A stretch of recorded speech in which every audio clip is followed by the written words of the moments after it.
Mensaje de Su Santidad León XIV para la 59ª Jornada Mundial de la Paz, 1 de enero de 2026. La paz esté con todos ustedes, hacia una paz desarmada y desarmante. La paz esté contigo. Este antiquísimo saludo, que sigue siendo habitual en muchas culturas, en la tarde de Pascua se llenó de nuevo vigor en labios de Jesús resucitado. La paz esté con vosotros. Es su palabra, que no solo desea, sino que realiza un cambio definitivo en quien la recibe y de ese modo en toda la realidad. Por eso los sucesores de los apóstoles dan voz cada día en todo el mundo a la más silenciosa revolución. La paz esté con vosotros. Desde la tarde de mi elección como obispo de Roma, he querido incorporar mi saludo en este anuncio coral y deseo reafirmarlo. Esa es la paz de Cristo resucitado, una paz desarmada y una paz desarmante, humilde y perseverante. Proviene de Dios, Dios que nos ama a todos incondicionalmente. La paz de Cristo resucitado. El que venció a la muerte y derribó el muro que separaba a los seres humanos, el buen pastor que da la vida por el rebaño y que tiene muchas ovejas que no son del redil, Cristo, nuestra paz. Su presencia, su don, su victoria resplandece en la perseverancia de muchos testigos, por medio de los cuales la obra de Dios continúa en el mundo, volviéndose incluso más perceptible y luminosa en la oscuridad de los tiempos. El contraste entre las tinieblas y la luz, en efecto, no es solo una imagen bíblica para describir el parto del que está naciendo un mundo nuevo. Es una experiencia que nos atraviesa y nos sorprende según las pruebas que encontramos, en las circunstancias históricas en las que nos toca vivir. Ahora bien, ver la luz y creer en ella es necesario para no hundirse en la oscuridad. Se trata de una exigencia que los discípulos de Jesús están llamados a vivir de un modo único y privilegiado, pero que por muchos caminos sabe abrirse paso en el corazón de cada ser humano. La paz existe, quiere habitar en nosotros, tiene el suave poder de iluminar y ensanchar la inteligencia, resiste a la violencia y la vence. La paz tiene el aliento de lo eterno. Mientras al mal se le grita basta, a la paz se le susurra para siempre. En ese horizonte nos ha introducido el resucitado. Con este presentimiento viven los que trabajan por la paz, que el drama de lo que el Papa Francisco ha definido como Tercera Guerra Mundial a pedazos, siguen resistiendo a la contaminación de las tinieblas como centinelas de la noche. Lamentablemente lo contrario, es decir, olvidar la luz, es posible. Entonces se pierde el realismo, cediendo a una representación parcial y distorsionada del mundo, bajo el signo de las tinieblas y del miedo. Hoy no son pocos los que llaman realistas a las narraciones carentes de esperanza, ciegas ante la belleza de los demás, que olvidan la gracia de Dios, que trabaja siempre en los corazones humanos, aunque estén heridos por el pecado.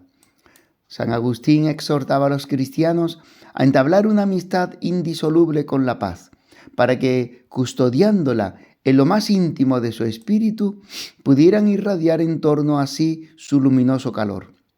Él, dirigiéndose a su comunidad, escribía así: «Tened la paz, hermanos. Si queréis traer a los demás hacia ella, sed los primeros en poseerla y retenerla.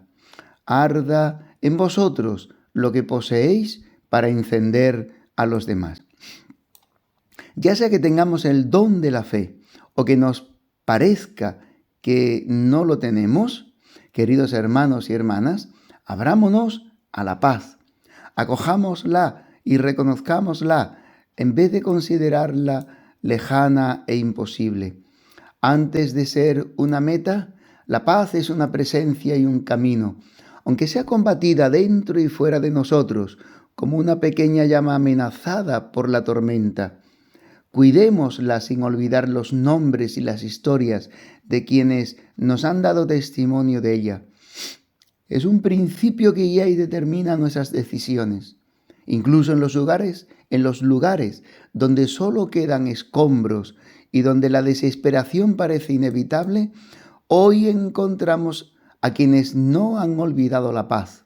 Así como en la tarde de Pascua Jesús entró en el lugar donde se encontraban los discípulos, atemorizados y desanimados, de la misma manera la paz de Cristo resucitado sigue atravesando puertas y barreras con las voces y los rostros de sus testigos. Es el don que permite que no olvidemos el bien, reconocerlo vencedor, elegirlo de nuevo juntos. Una paz desarmada. Poco antes de ser arrestado, en un momento de gran intimidad, Jesús dijo a los que estaban con él: les dejo la paz, les doy mi paz, pero no como la da el mundo. E inmediatamente agrega: no se inquieten ni teman. La turbación y el temor podían referirse ciertamente a la violencia que pronto se abatiría sobre él. Más profundamente, los evangelios no esconden que lo que desconcertó a los discípulos fue su respuesta no violenta. Un camino al que todos, empezando por Pedro, se opusieron, pero en el cual el Maestro pidió que lo siguieran hasta el final. El camino de Jesús sigue siendo motivo de turbación y de temor, y él repite con firmeza a quien quisiera defenderlo: envaina tu espada. La paz de Jesús resucitado es desarmada, porque desarmada fue su lucha dentro de circunstancias históricas, políticas y sociales precisas. Los cristianos juntos deben hacerse proféticamente testigos de esta novedad, recordando las tragedias de las que tantas veces se han hecho cómplices. La gran parábola del juicio final invita a todos los cristianos a actuar con misericordia, siendo conscientes de ello, y al hacerlo, encontrarán a su lado hermanos y hermanas que por distintos caminos han sabido escuchar el dolor ajeno y se han liberado interiormente del engaño de la violencia. Aunque hoy no son pocas las personas de corazón dispuesto a la paz, un gran sentimiento de impotencia las invade ante el curso de los acontecimientos cada vez más incierto. Ya San Agustín, en efecto, señalaba una paradoja particular. Es más difícil alabar la paz que poseerla. En efecto, si queremos alabarla, deseamos la fuerza para ello. Buscamos los sentimientos y pesamos las palabras. Por el contrario, si queremos poseerla, la tenemos y poseemos sin trabajo alguno. Cuando tratamos la paz como un ideal lejano, terminamos por no considerar escandaloso que se le niegue, incluso que se haga la guerra para alcanzarla. Pareciera que faltan las ideas justas, las frases sopesadas, la capacidad de decir que la paz está cerca. Si la paz no es una realidad experimentada para custodiar y cultivar, la agresividad se difunde en la vida doméstica y en la vida pública. En la relación entre ciudadanos y gobernantes se llega a considerar una culpa el hecho de que no se nos prepare lo suficiente para la guerra, para reaccionar a los ataques, para responder a las agresiones. Mucho más allá del principio de legítima defensa, en el plano político, dicha lógica de oposición es el dato más actual de una desestabilización planetaria que va asumiendo cada día mayor dramatismo e imprevisibilidad. No es casual que los repetidos llamamientos a incrementar el gasto militar y las decisiones que esto conlleva sean presentados por muchos gobernantes con la justificación del peligro respecto a los otros. En efecto, la fuerza disuasiva del poder y en particular de la disuasión nuclear encarnan la irracionalidad de una relación entre pueblos basada no en el derecho, la justicia y la confianza, sino en el miedo y en el dominio de la fuerza. La consecuencia, como ya escribía San Juan 23 acerca de su tiempo, es clara. Los pueblos viven bajo un perpetuo temor, como si les estuviera amenazando una tempestad que en cualquier momento puede desencadenarse con ímpetu horrible. No les falta razón, porque las armas son un hecho, y si bien parece difícilmente creíble que haya hombres con suficiente osadía para tomar sobre sí la responsabilidad de las muertes y de la asoladora destrucción que acarrearía una guerra, resulta innegable, en cambio, que un hecho cualquiera imprevisible puede de improviso e inesperadamente provocar un incendio bélico. Pues bien, en el curso del 2024 los gastos militares a nivel mundial aumentaron un 9,4% respecto al año anterior, confirmando la tendencia ininterrumpida desde hace 10 años y alcanzando la cifra de 2.718 billones de dólares, es decir, un 2,5% del PIB mundial. Por si fuera poco, hoy parece que se quiera responder a los nuevos desafíos, no solo con el enorme esfuerzo económico para el rearme, sino también con un reajuste de las políticas educativas. En vez de una cultura de la memoria que preserve la conciencia madurada del siglo XX y no olvide sus millones de víctimas, se promueven campañas de comunicación y programas educativos en escuelas y universidades, como si los medios de comunicación que difunden la percepción de amenazas y transmiten una noción meramente armada de defensa y de seguridad. Sin embargo, el verdadero amante de la paz ama también a los enemigos de ella. Así recomendaba San Agustín que no se destruyeran los puentes ni se insistiera en el registro del reproche, prefiriendo el camino de la escucha y, en cuanto sea posible, el encuentro con las razones de los demás. Hace 60 años, el Concilio Vaticano II se concluía con la conciencia de un diálogo urgente entre la Iglesia y el mundo contemporáneo. En particular, la Constitución Gaudium et Spes centraba la atención en la evolución de la práctica bélica. El riesgo característico de la guerra, decía, contemporánea, está en que da ocasión a los que poseen las recientes armas científicas para cometer tales delitos y con cierta inexorable conexión puede empujar las voluntades humanas a determinaciones verdaderamente horribles. Para que esto jamás suceda en el futuro, los obispos de toda la tierra reunidos aquí piden con insistencia a todos, principalmente a los jefes de Estado y a los altos jefes del ejército, que consideren incesantemente tan gran responsabilidad ante Dios y ante toda la humanidad.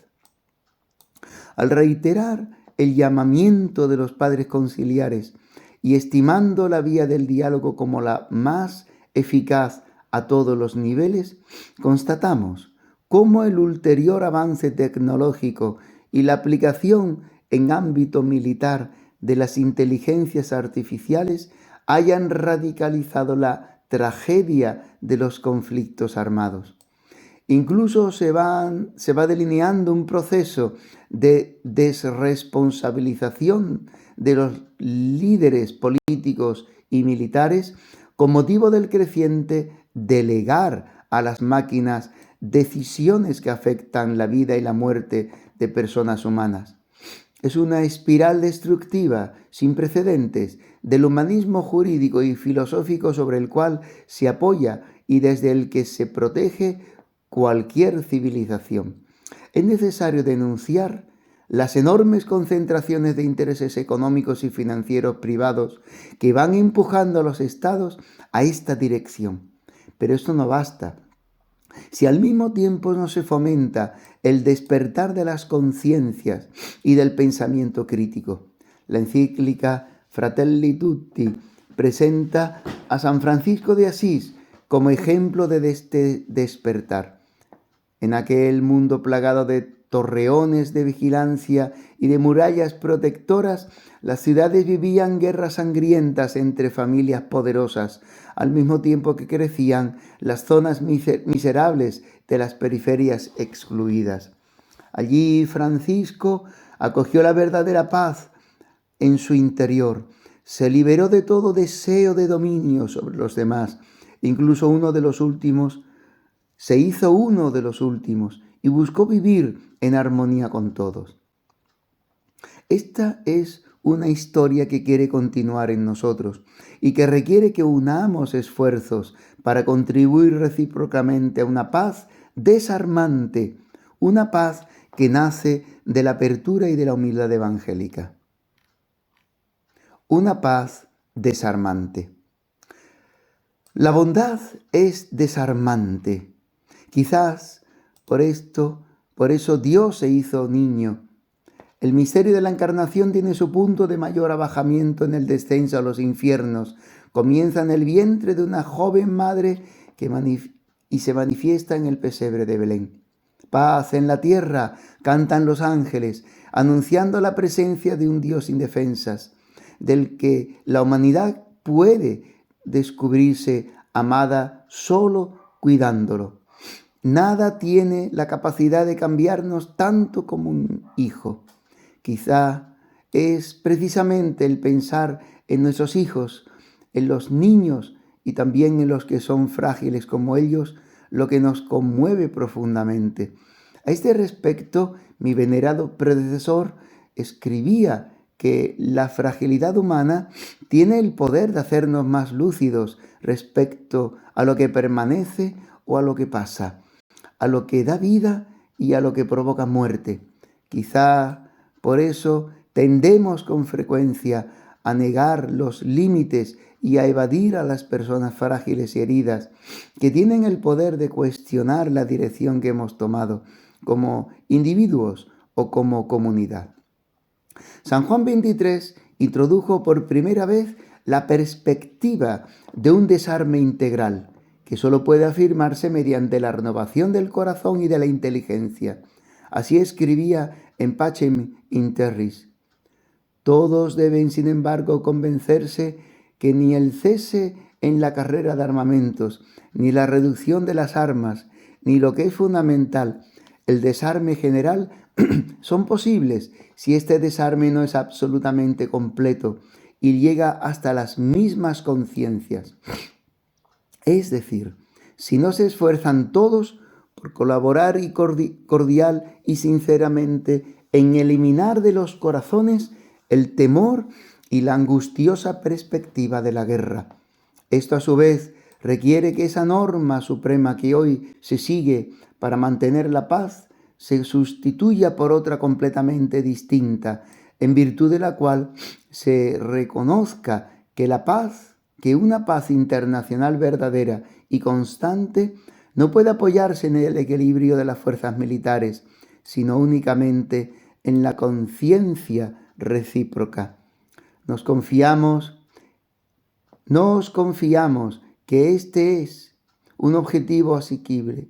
Se trata, en efecto, de una exigencia que no solo está dictada por las normas de la recta razón, sino que además es en sí misma deseable en grado sumo y extraordinariamente fecunda en bienes.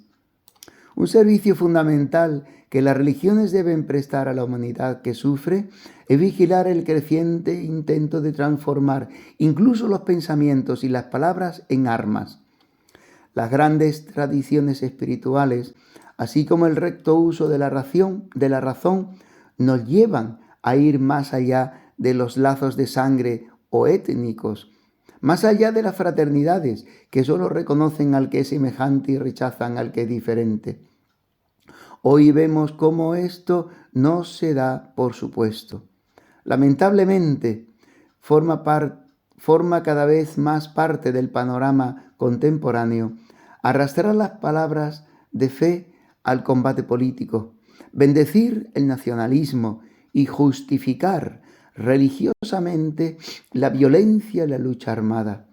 Los creyentes deben desmentir activamente, sobre todo con la vida, esas formas de blasfemia que opacan el santo nombre de Dios. Por eso, junto con la acción, es cada vez más necesario cultivar la oración, la espiritualidad, el diálogo ecuménico e interreligioso como vías de paz y lenguajes del encuentro entre tradiciones y culturas. En todo el mundo es deseable que cada comunidad se convierta en una casa de paz, donde aprendamos a desactivar la hostilidad mediante el diálogo, donde se practique la justicia y se preserve el perdón. Hoy más que nunca, en efecto, es necesario mostrar que la paz no es una utopía, mediante una creatividad pastoral atenta y regenerativa. Por otra parte, esto no debe distraer la atención de todos sobre la importancia que tiene la dimensión política.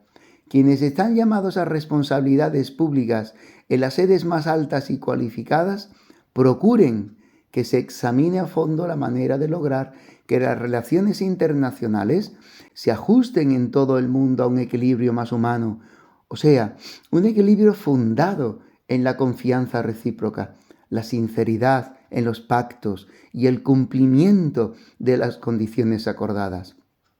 Examínese el problema en toda su amplitud, de forma que pueda lograrse un punto de arranque sólido para iniciar una serie de tratados amistosos, firmes y fecundos.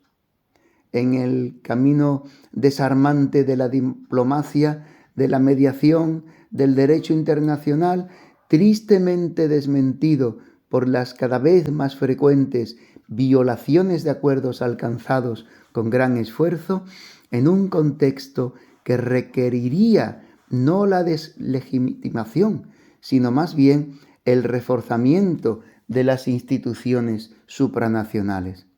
Hoy la justicia y la dignidad humanas están más expuestas que nunca a los desequilibrios de poder entre los más fuertes. ¿Cómo evitar un tiempo de desestabilización y de conflictos liberándose del mal? Es necesario motivar y sostener toda iniciativa espiritual, cultural y política que mantenga viva la esperanza, contrarrestando la difusión de actitudes fatalistas, como si las dinámicas que la producen procedieran de fuerzas anónimas e impersonales o de estructuras independientes de la voluntad humana. Porque de hecho, la mejor manera de dominar y de avanzar sin límites es sembrar la desesperanza y suscitar la desconfianza constante, aún disfrazada detrás de la defensa de algunos valores. A esta estrategia hay que oponer el desarrollo de sociedades civiles conscientes, de formas de asociacionismo responsable, de experiencias de participación no violenta, de prácticas de justicia reparadora a pequeña y a gran escala. Ya lo señalaba con claridad León XIII en la encíclica Rerum Novarum. La reconocida cortedad de las fuerzas humanas aconseja e impele al hombre a buscarse el apoyo de los demás. De las Sagradas Escrituras es esta sentencia: es mejor que estén dos que uno solo. Tendrán la ventaja de la unión. Si el uno cae, será levantado por el otro. Ay del que está solo, pues si cae, no tendrá quien lo levante. Y también esta otra: el hermano ayudado por su hermano es como una ciudad fortificada. Que este sea un fruto del jubileo de la esperanza que ha impulsado a millones de seres humanos a redescubrirse peregrinos y a comenzar en sí mismos ese desarme del corazón, de la mente y de la vida al que Dios no tardará en responder cumpliendo sus promesas. Él será juez entre las naciones y árbitro entre pueblos numerosos, con sus espadas forjarán arados y podaderas con sus lanzas. No levantará la espada una nación contra otra, ni se adiestrarán más para la guerra. Ven, casa de Jacob, caminemos a la luz del Señor. Vaticano, 8 de diciembre de 2025, León Papa 14.